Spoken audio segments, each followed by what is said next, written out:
My name is Hector Sosa, and I'd like to welcome you once again to Cybersecurity Sessions. Today, our guest of honor will be Dr. Wayne Hodges. Good afternoon, Dr. Hodges. How are you today? I'm doing well. Thank you. How are you? Good. Looking forward to this talk of today. As always, let's get started. One of the questions, the main question that was asked, what does the threatscape for cybersecurity look like in 2021? Yeah, it's a loaded question, Hector. You know, I think I don't think there's no short list of additional things that an organization needs to do or do differently, do better. You know, lots of ways we can word that, but I think it's important that we can probably you know, identify the big blocks, if you will, of things that we should do better, do different, additional things. So just try to break that down a little bit. And, you know, just look at, you know, I think we should be more security minded in 2021. You know, we should think, you know, security in mind, you know, how we develop software, how we build and integrate hardware with software, right? I think we should look at the challenges, you know, our security culture, our IT culture, right?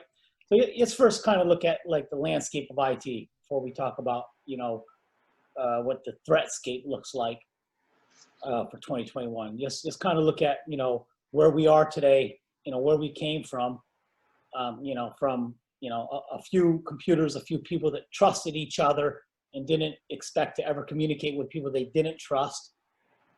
You know, whether it's a couple universities, a couple government agencies, you know, they never expected to talk to people they didn't trust. And where are we going, right? Where do we estimate that we go to? So, you know, at the turn of the century, you know, Facebook didn't exist, right?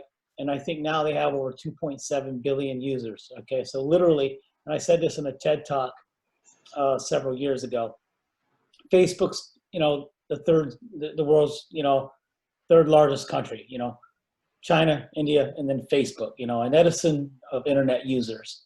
And that's really huge, right? A bunch of internet users voluntarily coming together and sharing information on a regular basis on an internet platform with people they don't know, okay, talking and communicating, never having physical connection with these people, right? So now going into a post-pandemic world, still in a pandemic, right? Today, in August of 2020, virtual world environments are the norm for the America 2.0, if you will. This is where we're at, you know, traditional office spaces, you know, with file cabinets, you know, living rooms at the retail and personal level alike are being replaced with, you know, digital collaboration tools, you know, Microsoft Teams, you know, Cisco WebEx, Zoom boxes.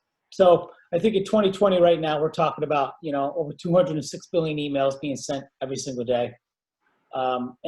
Most of that is spam. Every last one of those emails can be used as a carrier for malware. 500 tweets a day. This is how people communicate. This is how they get that message out instantly, instant email communication.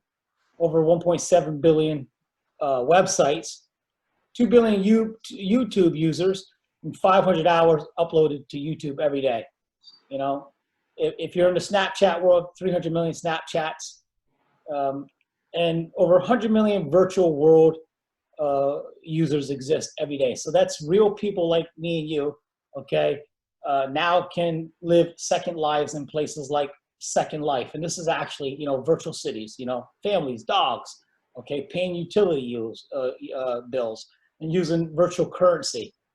And so I think the end result of all those statistics, you know, in 2020 is that the attack surface is bigger and bigger and bigger, more opportunities for adversaries to prey, especially when you're talking about vectors like emails, okay, and websites. So, you know, I think we've gone from just making traditional viruses and worms for fun, for hoax, you know, maybe a denial of service to just stop Yahoo services because we're angry at somebody or we want to put, you know, digital graffiti on a website. I think to now we've definitely evolved to what we've seen already is hacking the US election systems, using digital information operations to change how people actually think, influence how they think, to get them to vote for somebody different. And this is a big deal because now tomorrow you may see another September 11, the 9/11, a plane flying into a building, but this time without an actual pilot. And this is probably, one of your biggest threats. How can somebody use a drone to fly into a building, or a driverless car? So this is asked, back to your question, what do we need tomorrow? To answer your question, what are some of the, what must we do differently in 2021? Well, we need cybersecurity policy. I mean, if somebody can fly a drone into a building, why should we now let somebody go buy a drone, okay, without the restrictions of who buys the drone, how they use the drone, and how they use GPS? I mean, it's kind of a good idea that you can buy a drone and fly it over your own house and take pictures of your roof, but it's kind of creepy that you could take that same drone and possibly take a picture of your neighbor's house, and it's very bad that you could take that drone, attach a weapon system to it, and fly it in the building and create destruction and kill somebody. And the same thing with a car. And this is not too much different in the physical world. I mean, we had laws to prevent people from drinking and driving. To drink and drive and kill yourself is bad. To drink and drive and kill somebody is pretty horrible, right? So, don't drink and drive. It's against the law. So with driverless cars now, to buy a car, who's going to update it? Who's going to be responsible for that software update for the cybersecurity services? Is it the person that buys it, or is it the manufacturer? So to buy a driverless car and not take the prudent care to protect it from malicious hack, to kill yourself, bad. But to not provide the proper cybersecurity services to kill somebody else is really bad. So I think we're really going to need policy on all these new devices that connect. And this is again, where are we going in 2021? And when people say, well, how can you tell me not to buy a drone? How can you tell me not to buy a driverless car? How can you tell me not to put any virus on my operating system? Well, if not putting any virus on your computer system, if the end result is your computer being used to cause physical destruction in the real world, I think cybersecurity policy is probably where we need to go. I mean, right now we have controls in place to ensure that your car is safe. Emissions control. It goes through inspections every 3 or 4 years, and you get issued your tag, because if you don't, we found out through the Montreal Protocol, it kills the ozone layer, right? And so I think that this is where we're going through. A couple other good points. Secure DevOps. I think in 2021, again, we need to have controls on policy, standards on, software that's being developed, okay, has that secure development in place. Should we just be developing software for functionality? Nobody really likes the idea of Big Brother telling us what to do and when to do it, and it definitely does have some economic side effects. Will it stifle creativity? Will small companies and large companies continue to build stuff at their own expense if they're being held accountable for additional, consequences of security? That's the key word, accountability. Regulation needs to be geared and focused towards that, having some level of accountability, because what you just mentioned before, the user cannot be held fully responsible for being able to update their purchase. I think in the case of cars, for example, it's too easy for them if they're already interconnected. There needs to be some type of format to where they are able to push patches and things of the sort. And this needs to be mandated by law, which is something that we have a huge gap in at this time. Now, another thing and I hate to backtrack a little bit, but another thing that we're seeing is bring your own devices to work, which is another thing that's affecting us greatly, especially now in this time when we are all quarantined. We're basically using our own devices. So this is the type of stuff that we have to take into consideration with the laws and regulations, that all of that is included. Well, I think, and again, and you bring up a good point.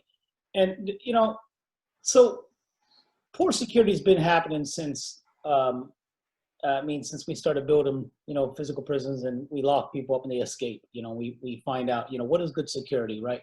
It didn't just happen when we started building IT devices. poor security with IT has been happening since, you know, the internet was born. Again, the internet was built based off of the fact a couple of universities and a few people trusted these people, and they never expected to communicate with anybody other than those that they trusted. You know, it's called the good old boy club, right? Yeah. But even with like wireless security, I mean, we have this whole notion of alphabet soup and, you know, all these evolutions of wireless security, because poor wireless security was, you know, we'll go from web, and then we'll go to WPA, and then, you know, then we'll make it easy. You know, you press a button and two devices connect, and we found out that doesn't work either.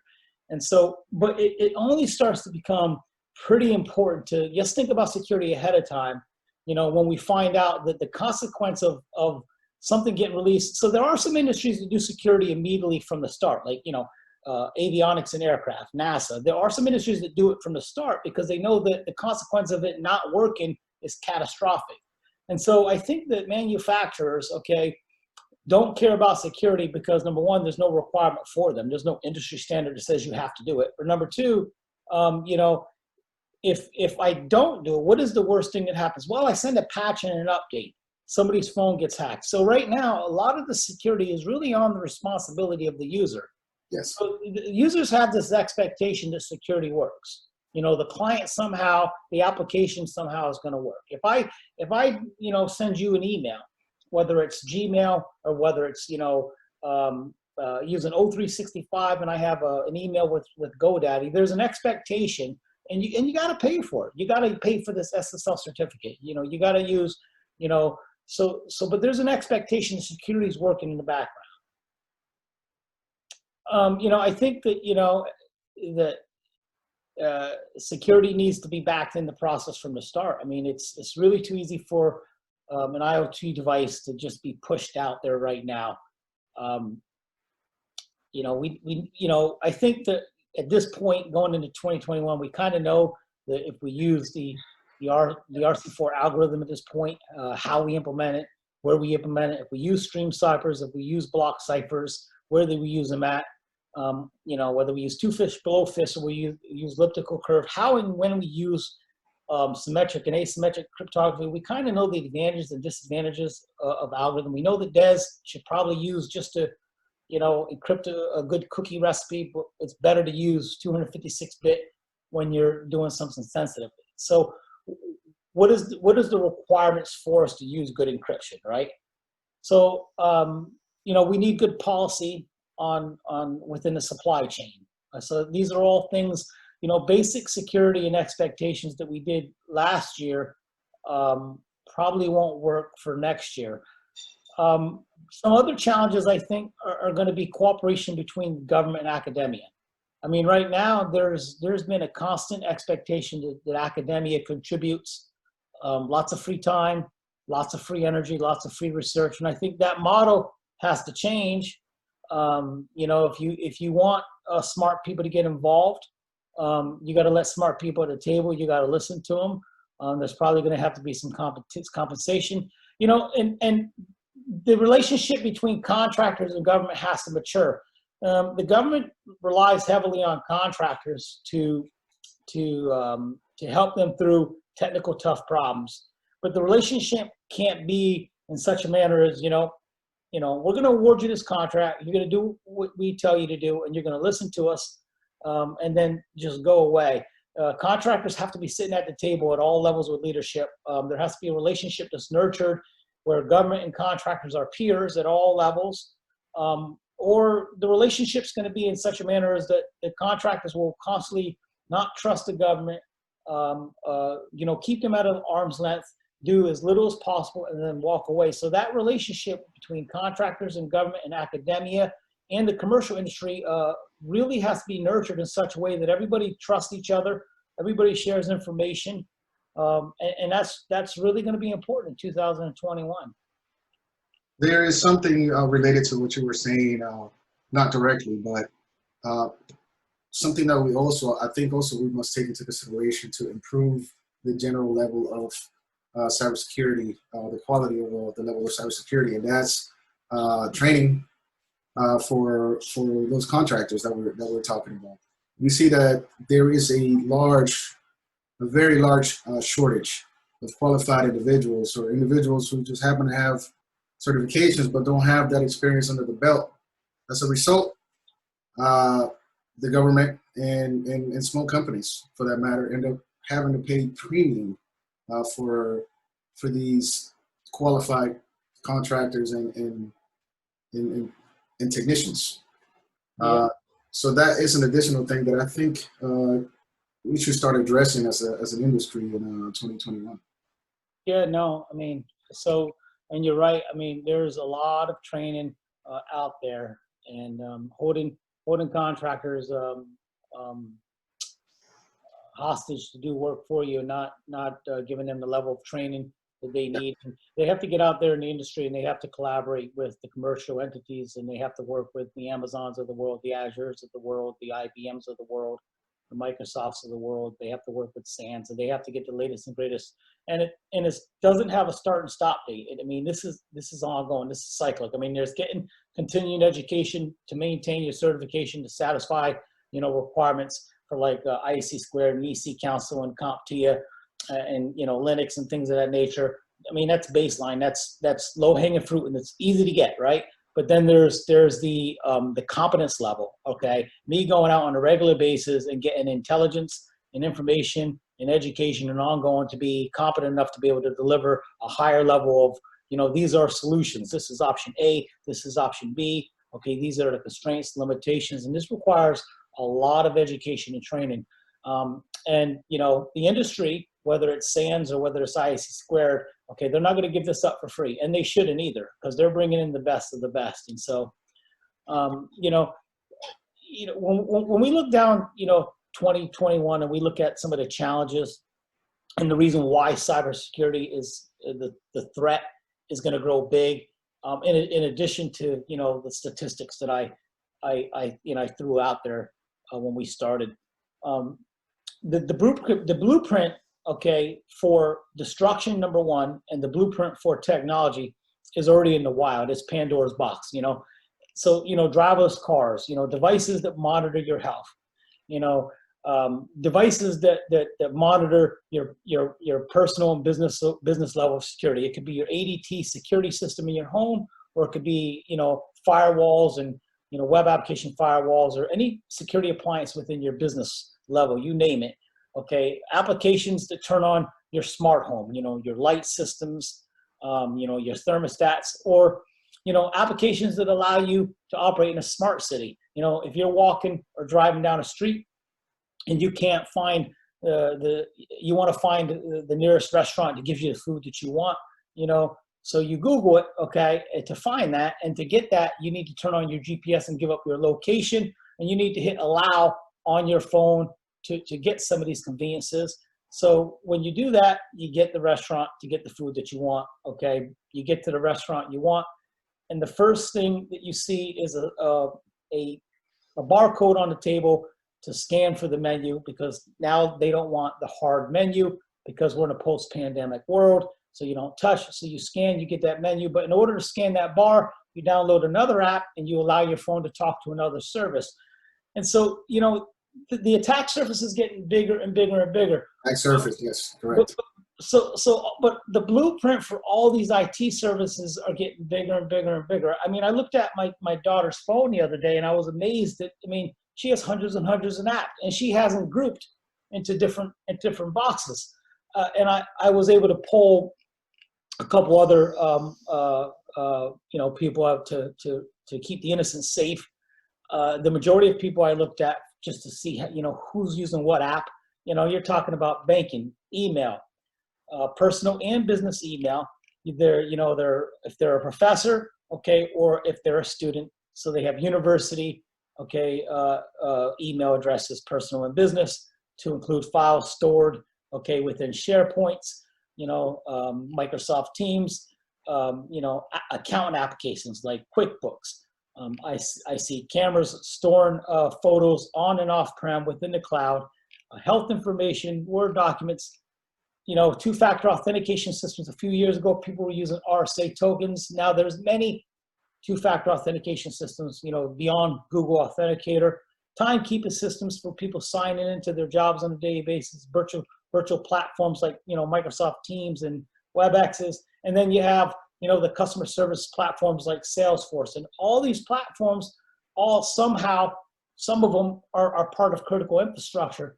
And so if you lose that device, or if that device is compromised in any way, I mean, you're talking about a disaster waiting to happen. And I think that most of these users, like I indicated earlier, okay, they have an expectation, okay, that there is the server side or the cloud service provider, maybe like Microsoft, maybe Amazon, maybe that third-party app, or maybe that app that came from like the App Store, is providing them the level of encryption, okay, or privacy that they need, or the disaster plans such as backing up their data, and they have no clue about how the nuts and bolts is working under the hood. Maybe that good app from Apple is good, but maybe it's not. But in many cases, in order for you to make that app work, you gotta hit allow or click agree to the terms and conditions, and you gotta like lessen the security of your phone for it to work. I mean, many of these apps require GPSs to work. You gotta give up a lot of privacy. So, I think the devil's in the details. Okay, I think in order to overcome a lot of these things in 2021, I think we're gonna need more SLAs in our applications. We do this for years. I did this in the military. I said, hey, what is the service level agreement if this product fails? Well, I'm going to come do this, and this. Well, if you can't do this and this, I can't do business with you. So when does a user get to buy an app, buy an appliance, buy a fridge, buy a thermostat, and say, hey, listen, I'm going to buy this from you, but in return, I want this service level agreement for security, for privacy, for availability, for confidentiality, for integrity. Again, and I spoke about this before, the high watermark is probably going to be reached, and we got to understand what is our service level agreement.